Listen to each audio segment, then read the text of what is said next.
नमस्कार, स्वागत आप सभी का। मैं हूं आपके साथ तुषार कौशिक। आज हमने अपने इस कार्यक्रम को, इस डिबेट को नाम दिया है जाम में डूबी जिंदगी। इसकी एक वजह है, जी हां, बुलंदशहर में जहरीली शराब ने 5 लोगों की जिंदगी को लील लिया। जहरीले शराब कांड के बाद सीएम योगी आदित्यनाथ अब एक्शन में हैं और तमाम जिम्मेदारों पर गाज भी गिरी है। मुख्य आरोपी को भी गिरफ्तार कर लिया गया। लेकिन सवाल यही है कि जहरीले जाम कब तक इसी तरह जिंदगियों को लीलते रहेंगे? आखिर मौत की भट्टियों से अफसर अनजान कैसे बने रहते हैं? सबसे बड़ा सवाल यह है कि क्या सीएम योगी आदित्यनाथ के एक्शन के बाद भी ये अफसर अब सुधरेंगे? क्योंकि अब तक तो सुधरे नहीं। पहले एक रिपोर्ट आप देखिए कि बुलंदशहर में क्या कुछ हुआ, उसके बाद आकर इन्हीं सवालों पर हम आज बहस करेंगे कि आखिर इतने मामले सामने आते हैं, उसके बाद भी अधिकारी सुनते नहीं, संवरते नहीं और ये पूरा नेक्सस ऐसे ही चलता है। आखिर क्यों? एक छोटा सा रिपोर्ट आप देखिए।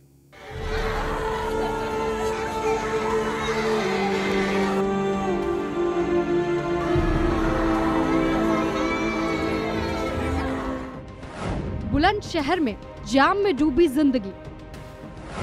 जहरीले जाम ने ली 5 लोगों की जान। लापरवाह अफसरों पर गिरी सरकार की गाज। दिल्ली से गिरफ्तार हुआ मुख्य आरोपी कुलदीप। बुलंदशहर में जहरीली जाम ने 5 लोगों की जिंदगी को लील लिया। जहरीली शराब से हुई मौत के बाद बुलंदशहर से लेकर लखनऊ तक हड़कंप मच गया। बताया जा रहा है कि सिकंदराबाद थाना क्षेत्र के जीतगढ़ी गांव में जहरीली शराब पीने से 5 लोगों की मौत हुई है, जबकि कई लोगों की हालत अभी भी गंभीर बताई जा रही है। बताया जा रहा है कि गांव के कुछ लोगों ने गुरुवार को शराब पी थी। ये सभी मजदूर बताए जा रहे हैं।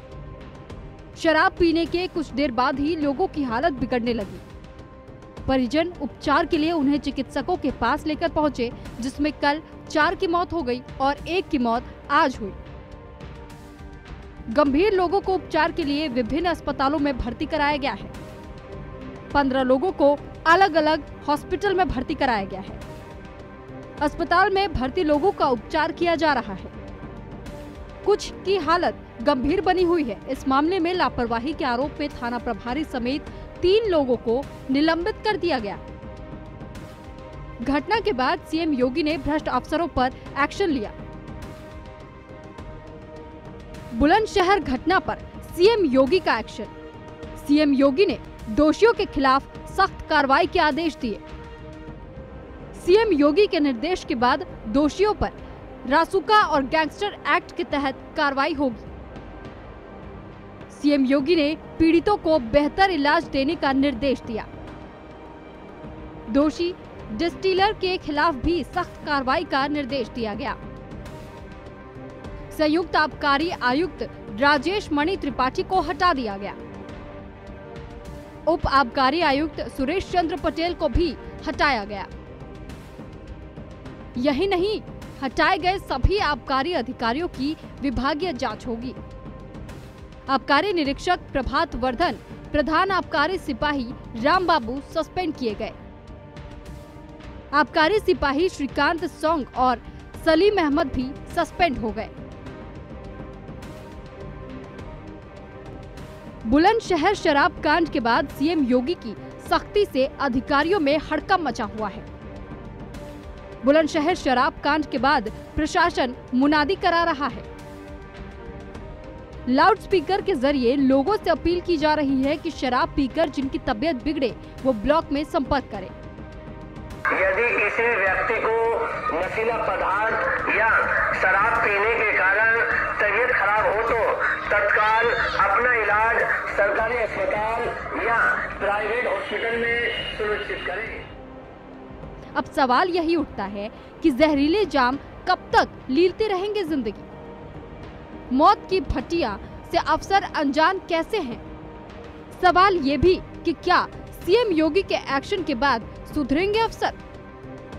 Bureau report, news 1 India.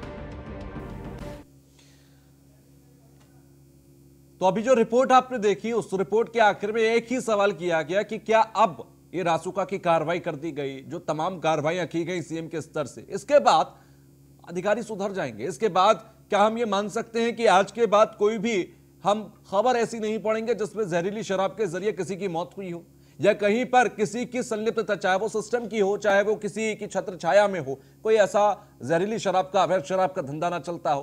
क्या ये श्योरिटी दी जा सकती है? मुझे लगता है कि नहीं, क्योंकि जिस तरह से पिछले 1 साल पहले 2019 में 100 मौतों के मामले सामने आए थे जहरीली शराब की वजह से, और उसके बावजूद भी एसआईटी गठित की गई, सब कुछ हुआ, लेकिन आज फिर हम एक बार इस पर चर्चा कर रहे हैं कि आखिर क्यों ये मामले सामने आ रहे हैं। तो ये सवाल सबसे महत्वपूर्ण है कि आखिर बार बार कार्रवाइयां होने के बावजूद भी सख्त से सख्त कार्रवाई सरकार के स्तर से की जाती है, लेकिन ग्राउंड पर कुछ क्यों नहीं बदलता। बातचीत करने के लिए और सवाल जब हम पूछेंगे तो बीजेपी से सवाल सबसे महत्वपूर्ण है, क्योंकि सिर्फ सरकार नहीं है बल्कि डबल इंजन की सरकार है, तो ज्यादा लायबिलिटी बनती है, ज्यादा रिस्पॉन्सिबिलिटी बनती है जवाब देने की। तो देवेंद्र त्यागी बीजेपी प्रवक्ता हमारे साथ इस चर्चा में शामिल हो रहे हैं। सवाल पूछने के लिए कांग्रेस से प्रवक्ता हैं सचिन रावत हमारे साथ, सपा से नेता हमारे साथ सुनील सिंह साहब हैं, हमारे साथ पूर्व आईएएस रमेश मिश्रा जी जुड़ रहे हैं और वरिष्ठ पत्रकार प्रेम कुमार हमारे साथ इस पैनल में जुड़ रहे हैं। सभी का बहुत बहुत स्वागत है। देवेंद्र त्यागी साहब, जिस बात का जिक्र मैं अभी थोड़ी देर पहले भी आपसे कर रहा था कि सवाल बहुत हैं और आपको एक एक सवाल का जवाब देना होगा, नो डाउट। आप वरिष्ठ स्तर से देखें, आप सीएम के स्तर से देखें, एक कड़ी कार्रवाई की जाती है, रासुका एनएसए का इस्तेमाल किया जाता है और पिछली बार भी हमने देखा एसआईटी गठित की गई, इस बार भी कड़ी कार्रवाई की गई, ग्राउंड पर कुछ नहीं बदलता, ऐसा क्यों हो रहा है? देखिए कौशिक जी, मैं बताना चाहूंगा, ये जो घटना है वास्तव में गलत घटना है, इसका मैसेज भी ठीक नहीं है, लेकिन केवल घटना को लेके हमें ये देखना होगा कि शासन की, प्रशासन की और सरकार की जिम्मेदारी किस तरह निभाई जा रही है। सरकार उसमें अपना कितना महत्वपूर्ण काम कर रही है। सरकार डिसीजन लेने में कहीं कोई कोताही नहीं बरत रही है और जिम्मेदारी निभाने में भी कोई कोताही नहीं बरत रही है। मैं आपको बिल्कुल प्रैक्टिकल में बता दूं, जब भी पिछली सरकारों में ये घटनाएं हुई है, केवल ट्रांसफर हो जाते थे और उससे आगे की कोई प्रक्रिया नहीं होती थी। सरकार में 3.5 साल से ज्यादा हो गया, 4 साल अगले साल चुनाव में जा रहे हैं। कौशिक जी, मैं क्या हालात बदल दिया आपने? मैं कौशिक जी आपको बताऊं, अभी योगी जी ने घटना पे अभी एक्शन लिया मुरादनगर की पे। आप देखिए, जिन लोगों ने गलत काम किया है, जिन लोगों ने जांच का काम किया है, जिन लोगों ने समाज में दोष का काम किया है, उन्हीं से ही वसूली करने का काम किया है। और मैं समझता हूं इससे ज्यादा खतरनाक हो नहीं सकता। शराब वाले हालात बदल जाएंगे क्या? ये महत्वपूर्ण सवाल है। सुनील सिंह साहब, क्या हालात बदल जाएंगे? कार्रवाई स्तर, देखिए कार्रवाई से तो आप भी मानेंगे, एक कठिन कार्रवाई, एक सख्त कार्रवाई की जा रही है, चाहे वो एनएसए की कार्रवाई करती जाए, चाहे दंगाइयों से ही वसूला जाएगा वो सारा पैसा, ये कार्रवाई बहुत सख्त है और नो डाउट बहुत अच्छी चीजें हैं, मैं भी इनकी तारीफ करता हूं, लेकिन क्या ग्राउंड पर हालात इनसे बदल जाएंगे? तो या आखिर ये भारतीय जनता पार्टी के हमारे मित्र प्रवक्ता जो बैठे हुए हैं, ये जवाब दें आपके चैनल पे कि इनके मुख्यमंत्री जी, कोई घटना घटती है तो इनके मुख्यमंत्री जी का एक बयान आता है कि ऐसी कार्रवाई होगी कि नजीर बनेगा, और पता नहीं कार्रवाई होती भी है, क्या होता है क्या नहीं होता ग्राउंड लेवल पे, ये तो आप भी जानते हैं जी। इससे पहले 2017 में जब इनकी सरकार बनी थी, तो 2017 से लेकर 2019 तक और आज 2020 में कोई ऐसा वर्ष नहीं बीता है। तुषार जी। जी जी, मैं सुन पा रहा हूं आपको, मेरी आवाज पहुंच रही है क्या आप तक? मैं सुन रहा हूं, आप अपनी बात को जारी रख सकते हैं। लगता है मेरी आवाज नहीं पहुंच रही है, सचिन के पास चलता हूं तब तक। सचिन, अपना पॉइंट रखिए।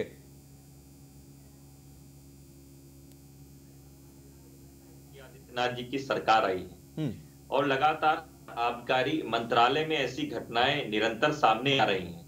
लखनऊ, बाराबंकी, सोनभद्र, गोरखपुर, आज बुलंदशहर, निरंतर ये जहरीली शराब का जो पूरा नेक्सस है, इस पर अब तक लगाम क्यों नहीं लगाई जाती है सरकार के द्वारा?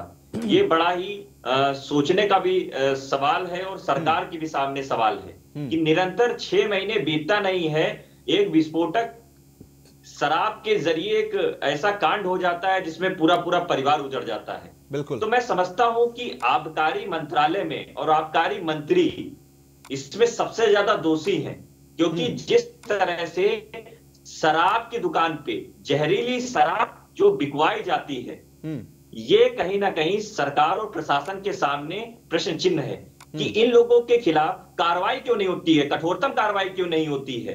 अगर कोई भी कार्रवाई कठोरतम हो तो देखिए कार्रवाई तो मुझे लगता है कि कठोरतम, देखिए एनएसए लगाना, रासुका लगाना, उन्हीं से वसूली करना, ये तो अब सरकार के स्तर से इससे बड़ी कार्रवाई हम क्या सुन सकते हैं? प्रेम कुमार साहब, क्या इससे बड़ी भी कोई कार्रवाई हो सकती है, या ये जो कार्रवाइयां है ये केवल एक दिखने को है कि देखिए एनएसए किया गया, कोर्ट में कितना सस्टेन होती है या आगे चल के वो नतीजे तक कितना पहुंचती है? प्रेम कुमार साहब देखिए तुषार जी, आपका सवाल एक बेबसी को भी व्यक्त करता है हमारे समाज में।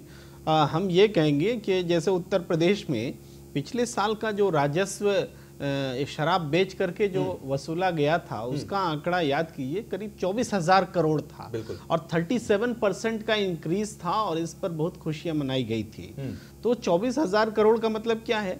लगभग 24 करोड़ अगर यूपी की आबादी मान ले, जो 23 के आसपास है, 24 करोड़ मान ले, तो प्रति व्यक्ति 1,000 रुपया की शराब जो है पिलाई जा रही है। जनता की भाषा में, मैं बोलचाल की भाषा में बोल रहा हूं। तो ये जो राजस्व का मोह हम शराब से नहीं छोड़ेंगे तो जनता को दोष देंगे कि जनता तो पीने से बाज ही नहीं आती है, पीती है तो कल तो मरेगी, आज नहीं मरेगी तो कल मरेगी। पिछले साल की घटना आपको याद है, फरवरी में की घटना थी, 100 लोग मारे गए थे। उत्तर प्रदेश था, उत्तराखंड भी शामिल था इसमें, दोनों प्रदेश मिला के 100 लोग मारे गए थे, ज्यादातर उत्तर प्रदेश से थे। स्पेशल इन्वेस्टिगेटिव टीम बनाई गई थी, एसआईटी का गठन किया था योगी सरकार ने, लेकिन क्या उसके बाद घटनाएं नहीं घटी? इस पिछले नवंबर में भी घटना घटी है, हर महीने घटना घट जाती है।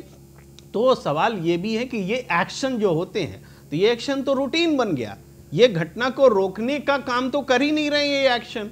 तो इस एक्शन का मतलब क्या है? यही तो चिंता का विषय है। बेहतर तरीके से समझा जा सकता है। मिश्रा साहब हमारे साथ हैं, पूर्व आईएएस हैं।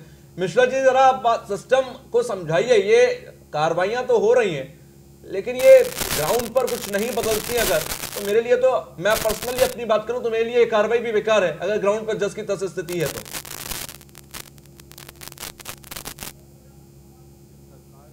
इमीडिएटली ऐसी घटनाओं पे 2 कार्रवाई करनी चाहिए। पहली तो ये कि जो शराब, ये स्पूरियस जहरीली शराब है जी, ये क्या मिक्सिंग करके अलग से बनाई गई है सस्ता करने के लिए या ज्यादा इफेक्टिव करने के लिए और मानकों की उपेक्षा की गई है, या फिर जो डिस्टिलरी है जहां से पैकेटिंग होती है शराब की, वहां पे ये त्रुटि हुई है। तो इसमें अब ये जो एक्शन हो रहा है निश्चित रूप से कड़ा एक्शन है और आप लोगों के लिए बढ़िया न्यूज है, न्यूज मेकिंग भी है, इतना एक्शन हुआ।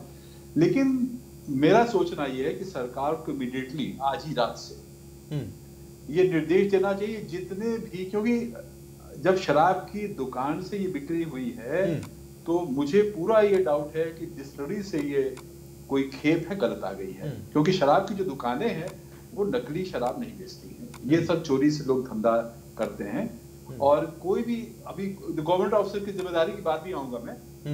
दूसरा ये कि जो शराब अगर ये दुकान से बिकती है तो मेरा यही सोचना है कि डिस्टिलरी का प्रॉब्लम है। और डिस्टिलरी में मेरा अनुभव है कि जो पानी मिक्स होता है तो इनका अल्कोहल होता है और फ्रेग्रेंस होता है, ये सब तो ठीक है और ये टिंड आता है, ठीक से आता है। लेकिन ये जो पैकेटिंग जहां पे होती है, जो इसमें पानी यूज करते हैं, क्योंकि इतनी ज्यादा मात्रा में ये बनती है, वो पानी इनका होना चाहिए मिनरल वाटर या आरओ वाटर, ये नहीं होता है। जो इनके प्लांट हैं वो एक्टिव नहीं होते हैं, टंकियां बड़ी बड़ी लगी होती हैं ऊपर और सारी, मेरा सोचना ये है और अनुभव ये है कि इनकी टंकी खुली रहती है जिसमें कि कबूतर इत्यादि भी मरते हैं, मर सकते हैं। अवैध तौर पर जो मिश्रा जी बनाई जाती हैं शराबें, नो डाउट वहां पर समय समय पर कार्रवाइयां भी होती हैं आबकारी विभाग। मैं आपको एक जिक्र करता हूं, आज जब हम इस खबर पर बने हुए थे लगातार और रिपोर्टर से सवाल हो रहे थे, तो वहां पर यह भी जानकारी मिली कि किसी लोकल नेता जो पूर्व विधायक भी रहा है, उसके छत्र छाया में बुलंदशहर के अंदर पूरा काम चलता है, यहां तक का जिक्र हुआ। यानी कि अवैध तौर पर शराब बनाई जाती थी और सप्लाई की जाती थी, फिर वो सप्लाई कहां होती है? अच्छा, राइट। देखिए, अगर ये बात है तो ये तो निश्चित रूप से लोकल एडमिनिस्ट्रेशन की लापरवाही है और इसमें कोई इंस्पेक्टर को सस्पेंड कर देना ये कोई कार्य नहीं। ये अगर कहीं शराब इस तरीके से बनाई जा रही है तो निश्चित रूप से जिला स्तर के सारे अधिकारियों को, पुलिस अधिकारियों को, हम कहते हैं प्रशासनिक अधिकारियों को भी इसकी जानकारी हो जाती है। अच्छा मिश्रा जी, बहुत मैं ऐसा सवाल कर रहा हूं शायद जिसका जवाब देने से आप बचने की कोशिश करें, क्या जो लोकल एडमिनिस्ट्रेशन होता है उसकी मिली भगत होती है? देखिए, प्रशासन की तो नहीं होती है। कलेक्टर में रहा हूँ, एडीएम रहा हूँ, हम लोग को तो शराब से केवल कलेक्टर को मतलब होता है कि हमारी रिकवरी ज्यादा हो जाए, जैसे 30%, 20% बढ़ जाए। ये जो पुलिस ऑफिसर होते हैं इनको सब मालूम होता है। जो जिले के कप्तान होते हैं वो निश्चित रूप से जब भी समीक्षा करते हैं, लोगों से मिलते हैं, पूछते हैं, तो उनको मालूम रहता है कि कहाँ पे शराब के गलत धंधे होते हैं, कहाँ पे कलेक्टर रहा हूँ कितनी रेड करा के हम लोगों ने स्पूरियस शराब जहाँ बनती थी उखाड़ी है रोज। ये तो बहुत बड़ा धंधा है। यहाँ पे कुछ जातियां ऐसी हैं जो कि यही काम करती हैं और उनके पूरे धंधे ही अवैध शराब से चल रहे हैं, तो फिर वो बड़े स्तर पर मैनेजमेंट भी करते हैं कि कैसे सबको मैनेज करके रखा जाए। सचिन, मैं आपका पॉइंट ले रहा हूँ। नहीं, देखिए मैं आपको फ्रैंकली बता रहा हूँ, मैं सत्य बोल रहा हूँ। मैं रिटायर आदमी हूँ, झूठ को समय बीत गया बीतने का, अपने को बचाने के लिए आदमी बोलता। मैं सत्य कह रहा हूँ कि कोई भी अधिकारी पुलिस का या इस तरीके से नकली शराब बनवा के बिचवाना नहीं चाहता, क्योंकि वो जानता है कभी खतरा हो सकता है। बिल्कुल। और दूसरा, ये जो शराब के ठेकेदार होते हैं ये खुद ऑब्लाइज, पुलिस वाले लोकल सिपाहियों तक को ऑब्लाइज करते रहते हैं। वो नहीं चाहते हैं कि नकली शराबी के, वो चाहते हैं कि हमारी दुकान से शराबी के। तो पुलिस वाला मिलकर ऐसा नहीं कराएगा। हो सकता है कि पॉलिटिकल पावर के प्रेशर में पुलिस वाले जो हैं उनके प्रेशर में बोलते ना हो और ये विश्वास। मिश्रा जी, मैं समझूंगा कि देखिए आपने भी अपनी सर्विसेज दी हैं और रिटायर्ड हैं, अब तो आपने अपने पूरा जीवन दिया, आखिर क्यों ये तब से लेकर अब तक चीजें खत्म नहीं हो पाई, इस पर मैं आपसे सवाल करूंगा। लेकिन उससे पहले जरा सचिन के पास चलता हूं। सचिन कुछ कहना चाह रहे हैं, फिर त्यागी जी आपके पास आऊंगा। सचिन, पॉइंट रखिए अपना। तुषार जी, मैं बाराबंकी का जिक्र करूंगा क्योंकि बाराबंकी में जो सरकारी शराब की दुकान थी उसमें नकली शराब बरामद हुई और नकली शराब पीने से 11 लोगों की मौत हुई थी और सरकार ने कुछ लोगों पे एक्शन लिया। लेकिन उन एक्शन के बाद में क्या हुआ, वो जो आबकारी के सिपाही थे और जो वहां के एसआई थे, जो आबकारी मंत्रालय के थे, लेकिन 6 महीने के बाद में उनको बहाल कर दिया गया। और फिर इसी तरीके मैं कह सकता हूं, दावे के साथ सकता हूं तुषार जी कि पूरा नेक्सस है, आबकारी विभाग से पूरा नेक्सस होता है, जिसमें नकली शराब जो होती है वो सरकारी दुकानों से पूछते हैं जाती है। उसका क्यों आपके 3.5 साल के सरकार में नेक्सस खत्म नहीं हो रहा है, लगाम क्यों नहीं लगाई जा रही है? सचिन मैं आऊंगा। त्यागी जी, देखिए कौशिक जी, मैं अभी बता रहा था, भाई साहब को सुन भी रहा था, मैंने देखा ये जो भ्रष्टाचार है ना, किसी भी तरह का हो, वो आदमी की रगों में है। और ये आज से नहीं है, चाहे अधिकारी हो, चाहे पुलिस वाले हो, चाहे IAS लोग भी हो, ये पुराने लोगों की नसों में है कुछ। लेकिन भारतीय जनता पार्टी के टाइम में इसका स्तर हर स्तर पर कम हुआ है। हम लोगों ने इसे घटाने का प्रयास किया और घटा भी पाए हैं, लेकिन जहां जहां अभी रह गया है उसे पूरी तरह योगी जी का मिशन है, उसे खत्म करके ही रहेंगे।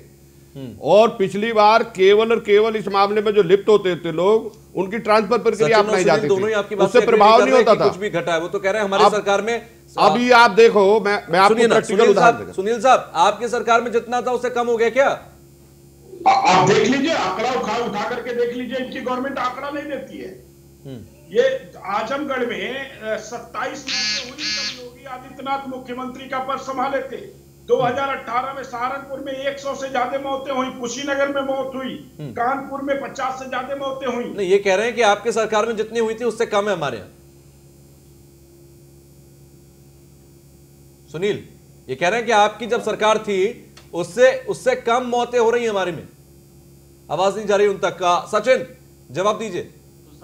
तुषार जी, मैं समझता हूं क्या मौतों पे क्या सरकार खेल रही है क्या, कि भारतीय जनता पार्टी के राज्य में इतनी मौतें होंगी, समाजवादी पार्टी में इतनी मौतें होंगी, तो मौत को लगातार सरकार बढ़ावा क्यों दे रही है? और निरंतर ऐसी घटनाएं सामने आ रही हैं और ये 1 महीने के बाद, 2 महीने के बाद सामने आ जाती हैं।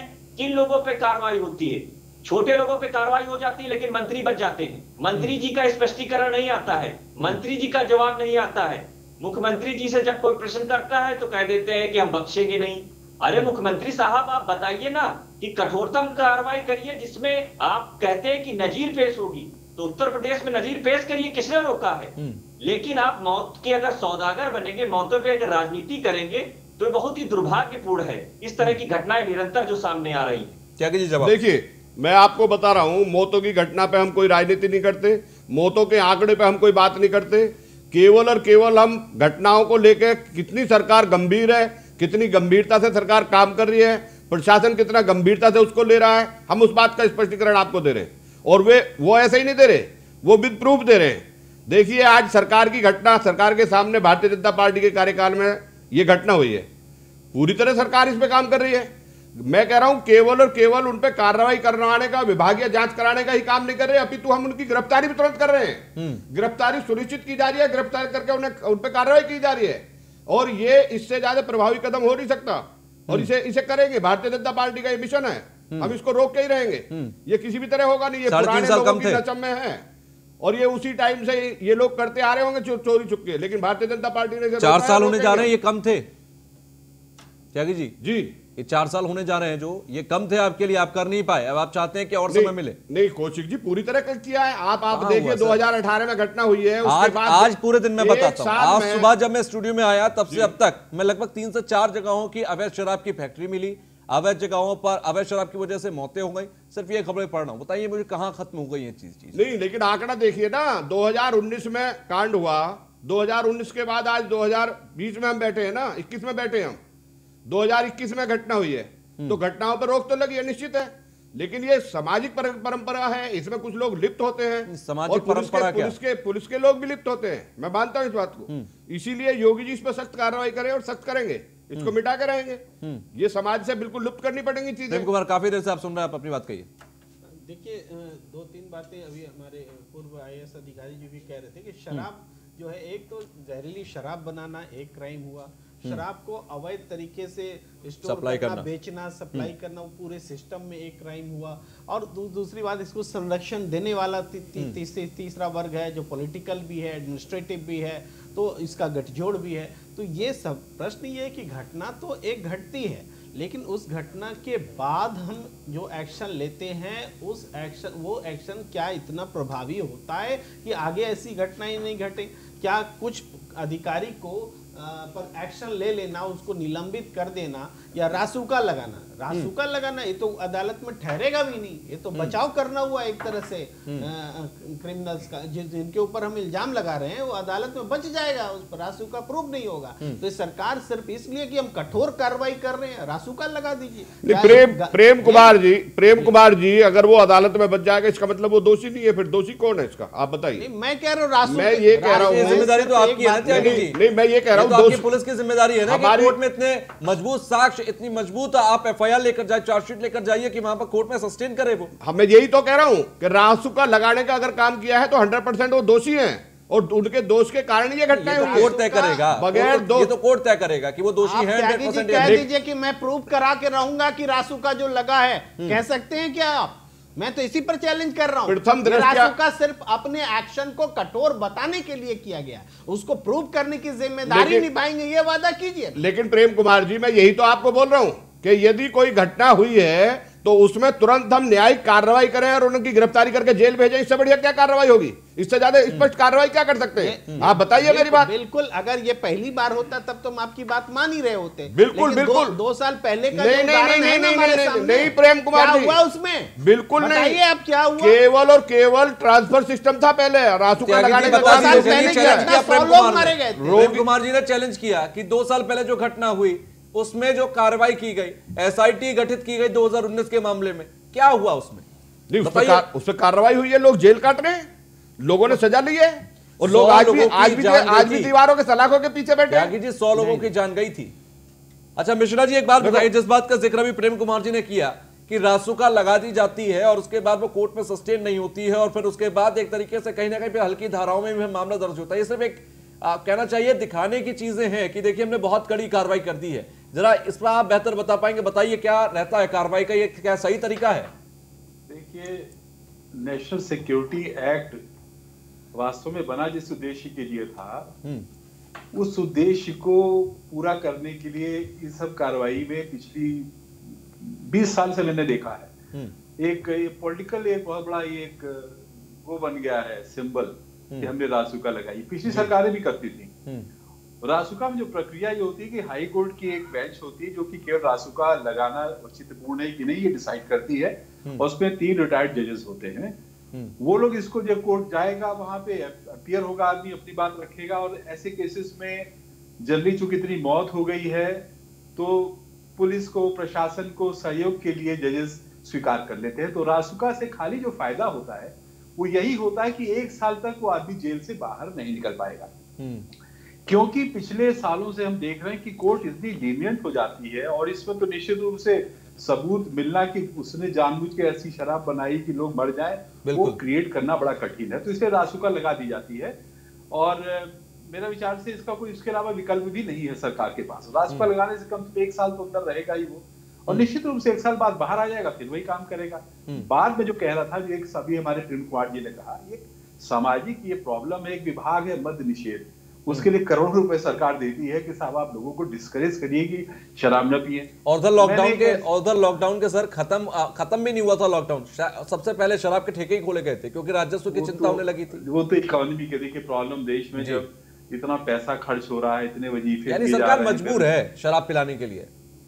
हाँ मजबूर है, मजबूरी है सरकार की, ये तो मान के चलिए। लेकिन यहाँ पे सरकार को देखिए इमीडिएटली एक्शन लेना चाहिए कि सारी डिस्टिलरी में जो ये पैकेटिंग हो रही है इसकी चेकिंग करानी चाहिए, और मैं श्योर हूं 100% कि वहां पे फ्लॉज होंगे, गंदगी होगी, और क्योंकि मैं इस चीज को जानता हूं। अच्छा, एक चीज मिश्रा जी, आपने कहा कि रासुका के अलावा कोई चारा भी नहीं होता क्योंकि इतना कमजोर केस होता है कि वो बहुत जल्दी जमानत मिल जाती है, तो ऐसे में उस केस को मजबूत बनाने के लिए रासुका लगा देते हैं। हाँ यही बस, और कोई विकल्प नहीं है। अच्छा, तो आबकारी ये जो है, आप जिस तरीके की गतिविधियां हैं जिनकी वजह से इतने लोगों की जान जाती है, 100 उस बार मरे, 5 आज मरे हैं, और समय समय पर ऐसी घटनाएं होती रहती हैं, क्या इसके लिए एक मजबूत कानून कभी नहीं बन पाया? कोई एक ऐसा पर्टिकुलर कानून बने जो इस तरीके के मामलों में लगाया जाए? बहुत कठिन है, कौन किसने किया जानबूझ के ऐसा, ये सिद्ध करना तो जो जनरल जुडिशियल सिस्टम है वो तो यही मानेगा कि आपका कार्य करने का उद्देश्य क्या था। अगर आप किसी को मारने के लिए कोई शराब बना रहे तो ठीक है, आपने क्राइम किया, और आपकी लापरवाही से मर गया तो 304 चला गया, उस पर कहेगा साहब हमने नहीं, वो तो जो मैकेनिक मिला रहा था, जो आदमी पल्लेदार था, उसने ज्यादा डाल दिया। ये तो बड़ा कठिन है वो, जरूरत यहाँ पे सरकार को। अब ये देखिए बड़ा कठिन है, सोशल प्रॉब्लम है, इस प्रकार के धंधे कर रहे हैं उनको आइडेंटिफाई करके, उनको डाइवर्ट करके उनको रोजगार देना चाहिए, जो सही काम करें। वो कठिन है, इजी नहीं है, लेकिन सरकार को इस पे ध्यान देना चाहिए, क्योंकि जो शराब बनाने वाले लोग हैं वो मानेंगे नहीं, वो बनाएंगे कहीं भी। आप लोग जागरूक हो जाए कि जहरीली शराब से दूर रहे। एक मुझे ब्रेक लेना है। दूसरा डिक्टेट किया जाए कि ऐसी शराब न पिए। तीसरा मेरा तो ये मानना है कि जो सरकारी ठेके हैं वो ठेके बहुत इजी कर दिए जाए, जगह जगह। अब देखिए ये जो नहीं कि स्कूलों में गाँव में खोल दिए जाए, लेकिन उनको उपलब्धता अगर जहाँ लेबर कॉलोनी है उसके पास बना दिया जाए, कोई दिक्कत नहीं, लोग मानेंगे, पी लेंगे, सही शराब पिएंगे तो नहीं, कम से कम।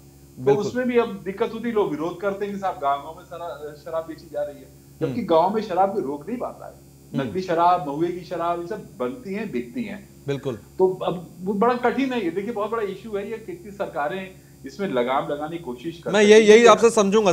ब्रेक से पहले इसी बात की चर्चा चल रही थी कि अब ये नेक्सस टूटता क्यों नहीं है। अगर सीएम योगी आदित्यनाथ की सरकार पूरे दिल से कोशिश कर रही है, सख्त से सख्त कार्रवाई कर रही है, पिछली बार एसआईटी गठित की गई, आज भी इस मामले में सख्त से सख्त कार्रवाई करते हुए रासुका और एनएसए की कार्रवाई कर दी गई, फिर भी ये नेक्सस टूट क्यों नहीं रहा? त्यागी साहब, बहुत देर से तमाम सवाल आपके ऊपर उठ रहे थे, अब मैं सीधा आप ही के पास आ रहा हूं। ये नेक्सस तोड़ने के लिए कितना समय चाहिए, या ये आप मान गए हैं कि ये एक आदतन क्राइम है, कहीं ना कहीं लोगों को ये अपनी आदत सुधारना होगा, सरकार इससे ज्यादा कुछ नहीं कर सकती? नहीं कौशिक जी, बिल्कुल मैं एक्सेप्ट करता हूँ ये बात कि ये लोगों की मानसिकता में है, ये लोगों के अंदर ही है, पीना चाहता, ये लोगों के अंदर ही भाव है। और इसमें देखिए अभी मिश्रा जी मुझे बात कर रहे थे, मैं सुन रहा था, सिस्टम के ब्यूरो चीफ हैं, आईएएस अफसर हैं, अगर सिस्टम पे हम उंगली उठाते हैं तो आईएएस लो भी कहती है मैं इसमें लो इन्वॉल्व नहीं हूँ, पुलिस पे हम उंगली उठाते हैं तो वो कहती है मैं इन्वॉल्व नहीं हूँ, समाज पे हम लोग, मैं सरकार की तरफ से बात कर रहा हूँ जी, समाज की तरफ हम उंगली उठाते हैं कि ये लोग पीते क्यों, वो इन्वॉल्व नहीं है। आखिर कोई इन्वॉल्व नहीं है तो ये हो कैसे रहा? तो मैं ये मानता हूं कि इसमें इन्वॉल्व हैं लोग, और जिस तरह लोग इन्वॉल्व हैं उसी तरह सरकार इस पे कार्रवाई कर रही है। देखो पुलिस से लोग गिरफ्तार हुए, पुलिस से लोग गिरफ्तार हुए करने की बात कर रहा हूं, और ये सख्त से सख्त क्राइम ही मुझे प्रेम कुमार जी की ये बात बहुत अच्छी लगी कि सख्त से सख्त कार्रवाई करने पे ही इस पे अमल होगा। सख्त से सख्त कार्रवाई जितनी होगी और उसके सख्त कार्रवाई करते करते तो ये है कि सपा की सरकार में सख्त कार्रवाई हो जाएगी, जिसकी वजह से ये आज भी जिंदा है। सुनील जी, सुनील सिंह, मेरी आवाज पहुंच रही है अब तक?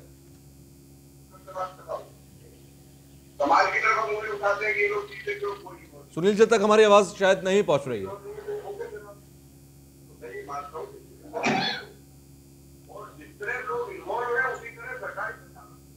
हमारी आवाज वहां तक नहीं पहुंच रही। प्रेम कुमार साहब, क्या यही है कि पिछली सरकारों ने कभी कार्रवाइयां नहीं की, यही वजह है कि उसका ठीकरा जो है सारा कुछ वो मौजूदा सरकार पर फूट रहा है?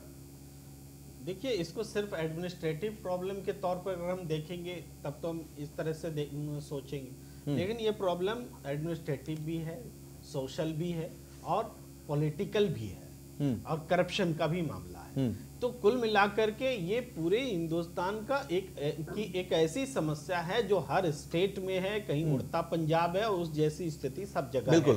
और हमारे हर दूसरे तीसरे घर में लोग शराब पी रहे हैं। तो एक तो शराबबंदी का भी एक सोशल कैंपेन होना चाहिए। ये बात सहमत हम हो सकते हैं कि शराब बिहार में हो सकता है तो यूपी में क्यों नहीं हो सकता? जैसे अभी मिश्रा जी कह रहे थे कि हम शराब पीना रोक भी नहीं पा रहे हैं और ऐसी शराब मुहैया हो जिससे मौत नहीं हो, ये भी सुनिश्चित करने से बच रहे हैं। हम ये नहीं कह रहे कि शराब पिलाई जाए, इस पक्ष में तो मैं व्यक्तिगत रूप में नहीं हूं, लेकिन जो लोग हैं भी उन्हें भी कम से कम सुरक्षा की गारंटी हो, ये व्यवस्था तो बनानी होगी कि शराब की वजह से लोगों की जान नहीं जाए। तो इसके लिए एक सोशल कैंपेन की जरूरत है। मैं बीजेपी, नरेंद्र मोदी जी सबको मैं मानता हूं कि इन्होंने बहुत सारे कैंपेन सोशली चलाए हैं, हार्ड स्टेप उठाए, स्वच्छता का अभियान चलाया, शौचालय बनाने का अभियान चलाया। तो भाई क्यों नहीं आप शराबबंदी का कैंपेन चलाते हैं देश में? क्यों नहीं चलाते? अब बिहार सरकार अगर कदम उठा सकती है तो यूपी क्यों नहीं? जो अभिशाप है, इस अभिशाप को खत्म करने के लिए अगर नेशनल कॉल लिया जाएगा, अगर एक स्टेट में कॉल लिया जाएगा तो डेफिनेटली दूसरे स्टेट से स्मगलिंग होने लगेगी। लेकिन अगर नेशनल कॉल लिया जाए कि पूरे देश से हमें शराबबंदी करनी है, लेकिन ये डिपेंड करेगा नियत पर, डिटर्मिनेशन, क्योंकि आपको एक बड़ा रेवेन्यू उसके लिए छोड़ना होगा। डबल इंजन वाली सरकार से ये आपको बड़ा रेवेन्यू छोड़ना होगा ना प्रेम कुमार साहब, इसके लिए तो नियत चाहिए। त्यागी जी की नियत है सरकार की? नहीं, बिल्कुल बिल्कुल शराबबंदी पे सरकार की नियत है, लेकिन मैं समाज में से फिर आवाज देखूंगा कि वहां समाज की फैक्ट्री हो खराब बंद कर दी, वो लोग बेरोजगार हो गए। वहां समाज के बहुत सारे फैसले लिए ना सरकार ने जिस पर आवाजें उठी, लेकिन सीए पर आवाज उठी, आपके ट्रिपल तलाक पर आवाज उठी, आपके 370 पर आवाज उठी, लेकिन आपने फैसला लिया देश हित में, तो आप ये भी देश हित में फैसला लीजिए, आवाज उठेंगी तो उठेंगी। बिल्कुल बिल्कुल, शराब का फैसला भी अगर बंद करने का देश हित में है, हम इसको बात करेंगे, हम इसको ऊपर भी बात करेंगे, हम इसको ले जाने का काम है या नहीं है, आपको क्या लगता है? बिल्कुल बिल्कुल देश हित में है, 100% देश हित में है, हम इसे बंद करने का काम भी करेंगे। वो कहावत भी है ना, रहेगा बास ना रहेगी बांसुरी। तो आप शराब को बंद कर दीजिए, जहरीली शराब तो होगी नहीं। फिर इस पे हम पुनः विचार भी करेंगे और बात भी करेंगे, नो डाउट। इस पे बहुत गंभीरता से सपोर्ट करेंगे। आप सब लोग पूछ लीजिए इनसे, ये सपोर्ट करेंगे या सड़क पे विरोध करेंगे? सचिन जी सपोर्ट करेंगे? आवाज पहुंच रही है क्या? जी तुषार जी, मैं समर्थन करता हूं कि जिस तरह शराबबंदी की जो बात अभी चल रही है, और निश्चित तौर पे देखिए समाज में एक ऐसा माहौल हो गया है जिसमें क्या है कि नई जनरेशन जितनी भी है वो पूरी जो है वो शराब है, सिगरेट है, ऐसी जितनी भी जो है इस प्रकार का नशा है, उसको लगातार सेवन करने से उसका आने वाला जो फ्यूचर है वो खत्म होता जा रहा है। जिस तरह पंजाब का जिक्र किया गया, पंजाब में आपने देखा होगा जब सरकार थी अकाली दल की, वहां पे निश्चित तौर पे लगातार ऐसी शराब, ऐसे ड्रग्स, ऐसी चीजें बरामद हुई, लोग सेवन कर रहे थे, उनका भविष्य बर्बाद हो जा रहा था। कहीं ना कहीं भारत को अगर आगे ले जाना है, भारत के भविष्य को आगे ले जाना है, तो निश्चित तौर पे शराबबंदी का जो सवाल उठ रहा है उसको सरकार को सोचना होगा कि आप कहीं से भी आप राजस्व इकट्ठा करिए, कहीं से भी राजस्व को आप एकत्रित कर सकते हैं, लेकिन अगर इस तरह की शराब से हमारे लोगों की जान जाएगी तो ऐसी शराब नहीं चाहिए समाज को। समाजवादी पार्टी से भी पूछ रहे थे कि कितने साथ है समाजवादी पार्टी से। सुनील जी मेरी आवाज पहुंच रही है? हाँ जी, मिल रही है। तो शराबबंदी पर आपका साथ है सरकार के साथ, अगर सरकार ऐसा कुछ कदम उठाए तो? ये देखिए, अगर ये जो बुलंदशहर की घटना हुई है, ये इस पूरे मामले से अलग है। शराबबंदी होना चाहिए, नहीं होना चाहिए, शराबबंदी तो होना ही चाहिए। आपका बीच में संपर्क टूट गया था, इसलिए शायद आपको थोड़ा सा जर्क लग रहा होगा, लेकिन बात यह है कि देखिए, ना रहेगी शराब, ना होगी जहरीली शराब, क्योंकि ये कहा जा रहा है कि ये एक ऐसी आदत है जो सामाजिक स्तर पर भी सुधार की जरूरत है, और अगर उसको खत्म करना है तो सबसे बेहतर कदम होगा कि शराबबंदी कर दीजिए। तो सर, ये जो शराब की से मौतें जो हो रही है ना, ये जो सरकारी ठेके की शराब है उससे मौतें नहीं हो रही हैं। जो सरकारी ठेके के बगल में पुलिस के संरक्षण में, सरकार के संरक्षण में जो इस तरह की डिस्टिलरी चलाई जा रही है, लोकल पुलिस की सहयोग से, खास करके जब भारतीय जनता पार्टी की सरकार जब बनी है तो कोई ऐसा क्षेत्र नहीं है, कोई ऐसा थाना क्षेत्र नहीं है जहां पर पुलिस ने अपने सहयोग से सरकारी ठेके के बगल में एक प्राइवेट डिस्टिलरी चलवा रही है और उस डिस्टिलरी से जो शराब बन रही है उस शराब से ही मौतें हो रही हैं। 2017 से लेकर के आज तक की घटना को आप उठा करके देख लीजिए। सचिन, आप क्या कहना चाह रहे हैं? तुषार जी, मैं जिक्र करूंगा 2007 से पहले और अब तक पोंटी चड्ढा जी थे जिनकी जो शराब माफिया थे जिनकी मौत हुई। मैं समझता हूं तब से और अभी तक उन्हीं के गुर्गे, उन्हीं के नेक्सस से लगातार पूरे तरीके आबकारी पे कब्जा किया जाता है। उसमें बसपा सरकार रही है, समाजवादी पार्टी की सरकार रही है, भारतीय जनता पार्टी।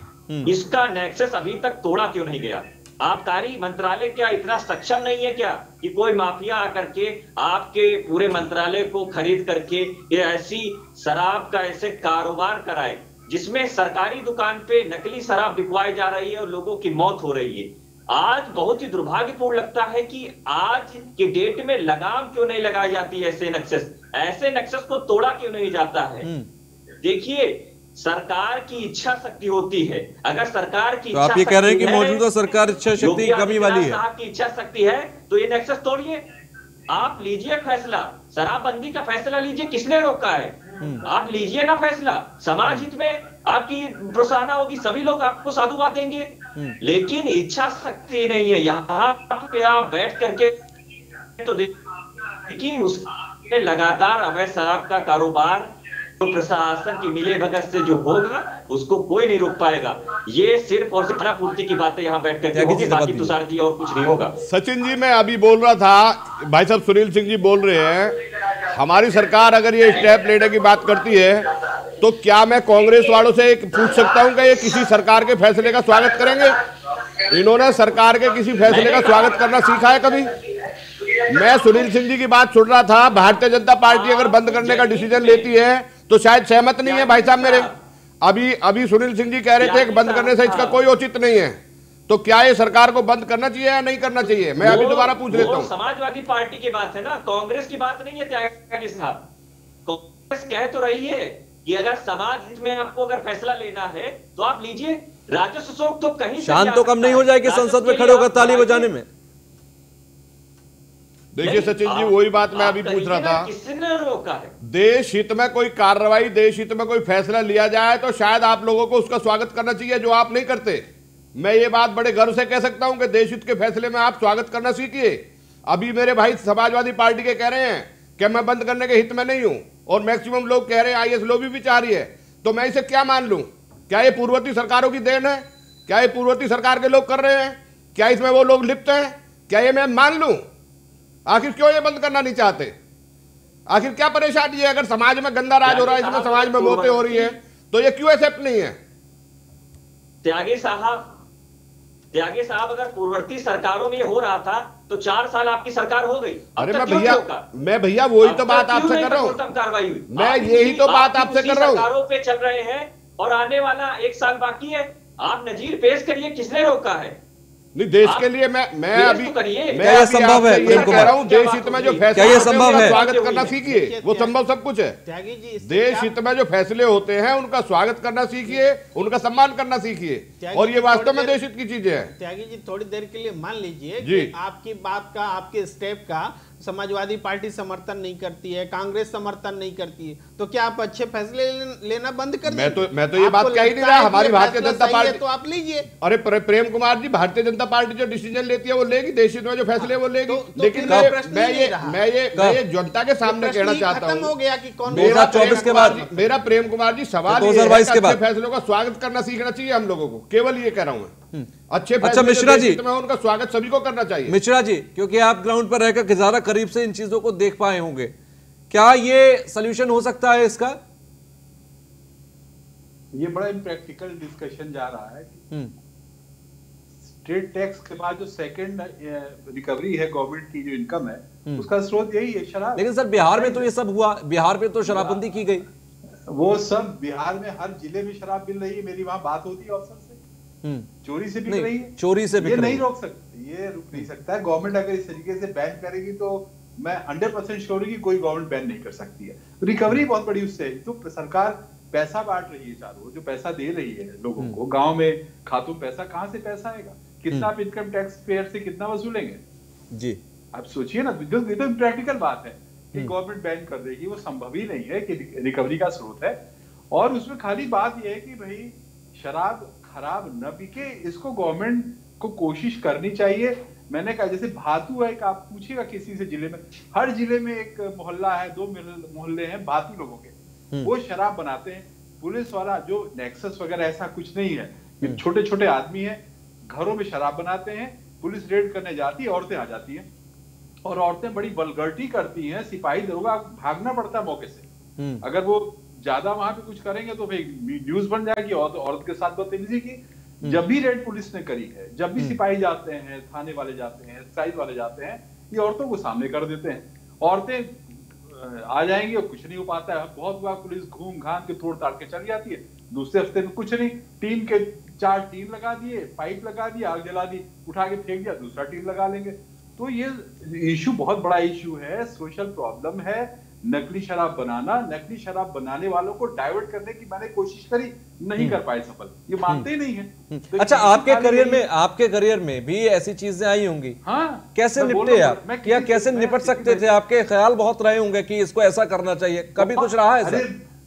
मैं एसएसपी डीएम, हम लोग केवल बैठ के यही, मैं तो सिटी मजिस्ट्रेट था, मुरादाबाद की शायद बात है जी, इतना मन से था कि क्योंकि वो शराब पी के क्या होता था, दंगा करते थे, आगे क्राइम करते थे शहर में। तो इसलिए हमारी इश्यू था, मैं सिटी मजिस्ट्रेट था, लॉ एंड ऑर्डर का बहुत बड़ा इश्यू शहर में होता था। बगल के भातू गांव से, भातू मोहल्ले से शराब पी के आके चाकूबाजी कर रहे हैं, हिंदू मुसलमान सब करते थे। तो बड़ी कोशिश हम लोग करते थे कि साहब इसको खत्म करिए। कितनी हर हफ्ते रेड होती थी, हर हफ्ते रेड होती, इतना बड़ा मोहल्ला था और तोड़ फोड़ की जाती थी। दूसरे हफ्ते फिर शुरू जाते, छप्पर डाला, शुरू कर दिया, फिर पुलिस पकड़ रही है। ये बहुत बड़ा सोशल इशू बड़ा है। लार्ज स्केल पे कहीं अगर नकली शराब बन रही तो क्राइम है, उसको रोकना चाहिए, नेक्सस हो सकता है। लेकिन ये जो सोशल प्रॉब्लम देश का है ना, आप बगल के जिले में इसमें पॉलिटिकल अगर देखूं मैं, अगर मिश्रा जी थोड़ा समझूं, पॉलिटिकल प्रेशर कितना रहता है, कभी रहता है क्या? ना के बराबर। शराब वाले जो इस भातू में कोई नहीं होता। अगर कहीं डिस्प्ले में बन रहा है तो हो सकता है, मेरे जीवन में ऐसा कभी अनुभव हुआ नहीं। मैं एक जिले में कलेक्टर था, रूलिंग पार्टी के आदमी। सरकारें इसमें क्या कर सकती हैं? सरकारें देखिए, सरकारें आइडेंटिफाई करें कौन लोग शराब बनाते हैं, सब हर जिले में आइडेंटिफाइड हैं, मोहल्ले हैं, लोग हैं, उन लोगों को समझा के काउंसलिंग करके दूसरे रोजगार दे, बंद हो जाएगा ये इस पूरी शराब। उसके लिए कोई सरकार ने कोशिश नहीं करी, क्योंकि उसमें बहुत बड़ा इन्वेस्टमेंट चाहिए, टाइम चाहिए और लोगों का इंपॉर्टेंस चाहिए। वो वोट बैंक है नहीं, वो तो शराब छोटा सा काम होगा, इससे आदमी सोचता है चल रहा है चलने, तो फिर पक्का एक्शन हुआ, हो गया। हर सरकार में ये शराब नकली, हर सरकार में देखिए बनती रही है, पकड़े जाते हैं, एक्शन होता है, लोग सस्पेंड होते हैं। लेकिन इशू को ऐसे के वैसा है, जब तक उन लोगों को हम डाइवर्ट नहीं करेंगे नया रोजगार देकर। और उसके लिए भी हमको एनजीओ लगाना पड़ेगा, अच्छे वर्कर, सोशल वर्कर जो अपना समय देके उनको समझाएं, काउंसलिंग करें, वही लोग समझा सकते हैं। ये पुलिस के बल पे या प्रशासन वाले कोशिश करेंगे, नहीं मानते। उन लोग पास और काम है, यही थोड़ी नहीं कि उनको समझाएं। चलिए ठीक है, मैं आता हूं आपके पास। सुनील साहब, मेरी आवाज पहुंच रही है? जरा चाय बनाइए मसाला वाला। सुनील साहब, मेरी आवाज पहुंच रही है अब तक? दूध वाला चाय उसमें मसाला डाल, दूध वाला चाय मसाला। लगता है मेरी आवाज उन तक नहीं पहुंच रही है। त्यागी साहब, क्या जागरूकता के अभियान चला रहे हैं? वो शायद चाय के लिए ऑर्डर वहां हो रहा है, कोई बात नहीं, मैं पहुंचूंगा। त्यागी जी, क्या जागरूकता अभियान नहीं चलाए जा सकते? क्या जो मिश्रा जी ने अभी सुझाव सुझाए, क्या सरकारों के स्तर पर वो सुझाव नहीं मिल रहे? नहीं, बिल्कुल मिश्रा जी प्रैक्टिकल बात कर रहे हैं और मैं इसे मानता हूं कि कहीं ना कहीं हमारे कानून की ढिलाई में भी ये लोग, देखो शराब के मामले में अगर कोई दूसरा मामला होता है तो उस पर अपराध तकड़ा है, शराब के मामले में धाराएं हल्की हैं, शायद शराब पे इतना तगड़ा नोटिफिकेशन नहीं है, जो लोग शराब में आते हैं उनकी जमानत भी हो जाती है। तो कुछ ना कुछ कॉन्स्टिट्यूशन में, संविधान में भी चेंज करने की जरूरत पड़ती है, उसे लोग आसानी से एक्सेप्ट नहीं करते।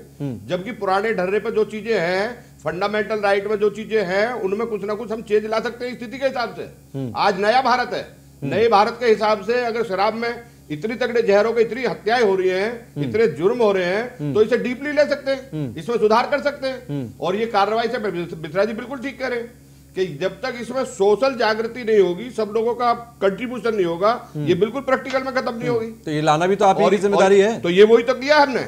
अभी बहुत टाइटली डिसीजन किए हैं, बहुत गिरफ्तारी लोगों को समझ में आएगा सर। अगर ये समझ में आया होता तो पिछले साल आपने एसआईटी बिठाई तभी समझ में आ जाता। जी मिश्रा जी दीजिएगा, मैं त्यागी से कोई रिक्वेस्ट करना चाहता हूँ। जी मिश्रा जी बोल रहे हैं, त्यागी जी से रिक्वेस्ट करूं मैं? मिश्रा जी बिल्कुल सुन रहे हैं वो आपको।